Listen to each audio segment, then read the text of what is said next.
Respecto al tamaño pues del lock o de esas transacciones, efectivamente, ¿cierto? Cuando estamos hablando de que se debe hacer, por ejemplo, un acceso al disco para almacenar información en ese espacio del journal o del log, ¿sí?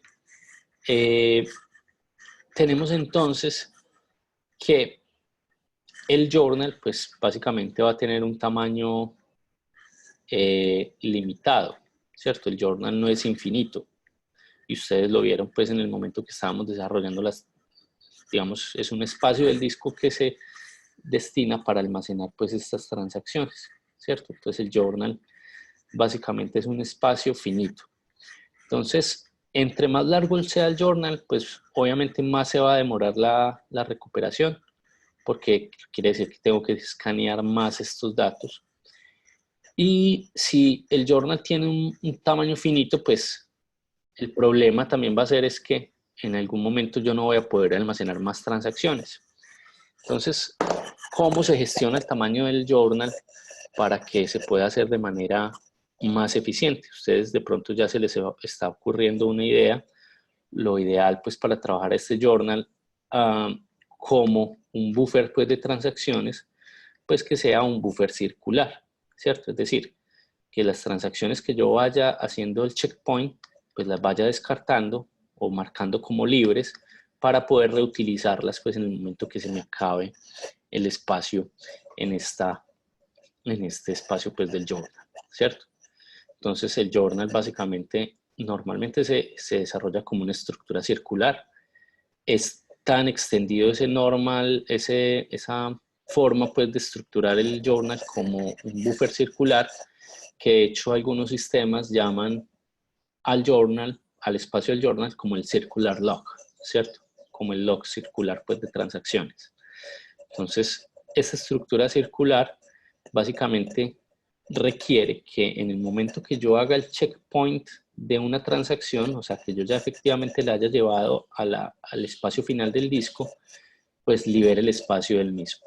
Entonces, ¿cómo hacemos esto a nivel de implementación? Básicamente vamos a tener en el journal un espacio que vamos a llamar el superbloque del journal, ¿sí? El cual contiene un apuntador a la posición inicial de la transacción y a la posición final de las transacciones que yo voy desarrollando.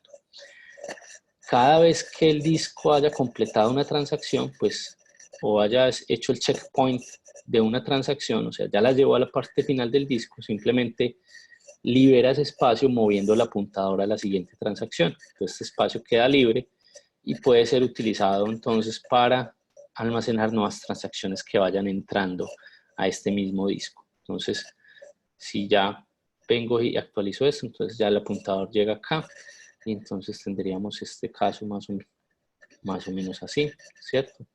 Donde el apuntador pues apunta a esta transacción, estas dos ya van siendo descartadas y pueden ser reutilizadas. Entonces, esta es una forma pues muy eficiente de almacenar ese tamaño del log y nos va a permitir que el log pues trabaje de manera adecuada. Eso sí, requiere entonces que modifiquemos la secuencia de operaciones que teníamos teniendo en cuenta ya el tamaño del log. Entonces ya básicamente se hace la escritura en el journal de todos los datos menos el TXT, se hace la escritura del TXT para hacer el commit en el journal, para confirmar esa transacción. El sistema entonces empieza a hacer el checkpoint, es decir, llevar todos los datos a la posición final en el disco. Cuando todos los datos ya estén en la posición final en el disco, se debe volver a acceder al superbloque del journal para liberar el espacio de esa transacción. Entonces, estos ya son los 5 pasos básicos del Data Journaling. No sé si ustedes tienen alguna duda hasta acá, muchachos.